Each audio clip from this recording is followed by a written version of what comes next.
इस साल होली की छुट्टियों में अपने गांव दुर्गापुर वापस आता है, जहां उसे देख पूरा गांव खुशी से झूम उठता है।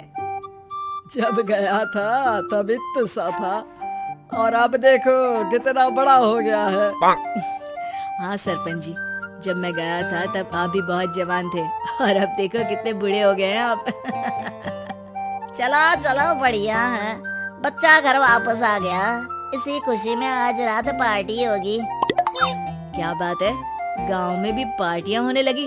वैसे अगर पार्टी की बात है तो आज क्यों सीधा होली पार्टी करते हैं। होली पार्टी की बात सुन चहल पहल में अचानक सन्नाटा छा जाता है, जिसे देख मनोज को कुछ अजीब लगता है, लेकिन तभी सरपंच बात पलट देता है।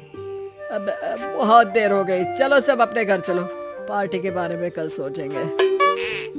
मनोज भी मम्मी पापा के साथ घर आ जाता है, पर होली पार्टी और उस पर पूरे गांव की खामोशी वाली बात अभी तक उसके जहन से निकलती नहीं। पापा, होली पार्टी की बात पर सब चुप क्यों हो गए थे? अरे होगी उनकी कोई अपनी बात, मुझे गांव की पंचायती थोड़ी पता है। थक गया हूँ, चलो सो जाते हैं, कल बात करते हैं। पापा की बात मानते हुए मनोज भी सोने चला जाता है। आज तो छुपा लिया, लेकिन हफ्ते बाद जब होली का दिन आएगा तब इसे कैसे रोकोगे? अगली सुबह सूरज के साथ ही मनोज भी गांव घूमने निकल जाता है, जिस पर रास्ते में उसे अपनी ही उम्र के कुछ लड़के भी मिलते हैं, जिनसे दोस्ती कर अब वो उनके साथ घूमने लगता है। इसी तरह कुछ दिन बीत जाते हैं और होली नजदीक आने लगती है। दोस्तों, होली में 4 दिन ही बचे हैं, पर गांव में उसकी कोई तैयारियां क्यों नहीं दिख रही? क्योंकि यहाँ होली नहीं मनाई जाती। अरे पर ऐसा क्यों? वो राजा भूषण, अरे तुम 4 दिन के लिए आए हो, क्या इतना सोच रहे हो? चलो कुछ खाने चलते हैं। इसी के साथ एक बार फिर होली की बात को टलते हुए देख मनोज को शक होने लगता है। वो घर पहुंचते ही इंटरनेट पर अपने गांव और राजा भूषण के बारे में जानकारी निकालने लगता है। क्या? मुझे आज तक ये नहीं पता था। ऐसा कैसे? किसी ने मुझे कुछ बताया क्यों नहीं? सारी जानकारी लेने के बाद मनोज गांव वालों या अपने मम्मी पापा से कुछ पूछे बिना खुद ही उसकी सच्चाई के बारे में छानबीन करने लगता है, जिसके चलते वो राजा भूषण की हवेली में पहुंचता है। वाह, क्या हवेली है यार! पर क्या यहाँ सच में कोई भूत है?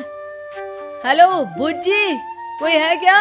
हम इस साल गांव में होली सेलिब्रेट कर रहे हैं, क्या आप उस पर थोड़ा इंटरव्यू देंगे? मनोज के ऐसा बोलते ही गांव में तूफान उठ जाता है और हवेली में रखी सारी चीजें हिलने लगती हैं। एक अदृश्य शक्ति मनोज को धक्का देकर हवेली से बाहर निकाल दरवाजा बंद कर लेती है। ये सब देख मनोज हैरान रह जाता है। क्या अभी मुझे हवा ने धक्का देकर बाहर निकाल दिया? मेरे होते हुए इस गांव में कभी होली नहीं मन सकती, इसलिए दोबारा ऐसी कोशिश भी मत करना, अंजाम बुरा होगा। आवाज सुन मनोज हैरानी से इधर उधर देखने लगता है, पर उसे कोई दिखाई नहीं देता। वो गांव वापस आ जाता है, जहां तूफान की वजह से सब कुछ तहस महस हो चुका होता है। आखिर ये तूफान आया कैसे? ना ऐसा कोई मौसम था और ना ही हमने होली का त्योहार मनाने की बात की थी। सरपंच की बात पर कोई रिएक्शन दिए बिना मनोज चुपचाप अपने घर चला जाता है। इस तरह देखते ही देखते होली का दिन भी आ जाता है और मनोज रंग लेकर गांव में निकल जाता है, लेकिन गांव पूरी तरह खाली होता है। अरे त्योहार का दिन है, धूमधाम की जगह मातम क्यों मनाया हुआ है? मनोज की आवाज सुन सब अपने घर की खिड़कियां खोल के घर के अंदर से ही उसे वापस जाने के लिए कहने लगते हैं, पर वो किसी की नहीं सुनता। तुझे पहले भी समझाया था, अगर होली खेलने की कोशिश भी की तो अच्छा नहीं होगा। अरे बात मान लो बेटा, तुम्हें सच नहीं पता। मुझे सब पता है। सालों पहले इस राजा ने एक अंधविश्वास फैलाया और आप लोग आज तक उसे मानते आ रहे हो। अरे बेटा, जब तुम पैदा भी नहीं हुए थे उससे भी बहुत पहले से इस गांव पर होली का श्राप है।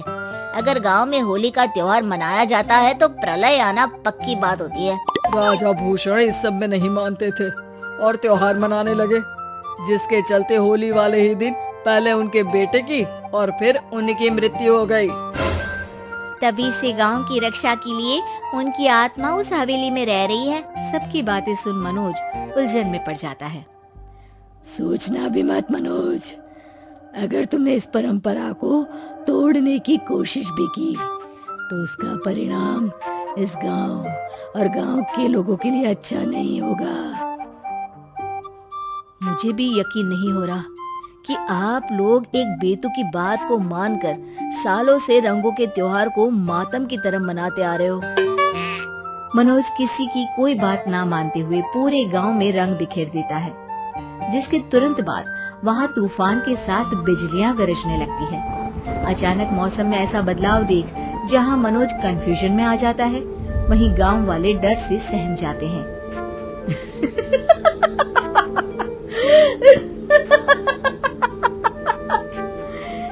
इस लड़के ने हमारे जैसे सिर्फ अपने स्वार्थ के लिए नहीं बल्कि पूरे गांव की खुशियों के लिए यहाँ होली मनाई है, जिस वजह से अब इस गांव पर होली का श्राप टूटता है।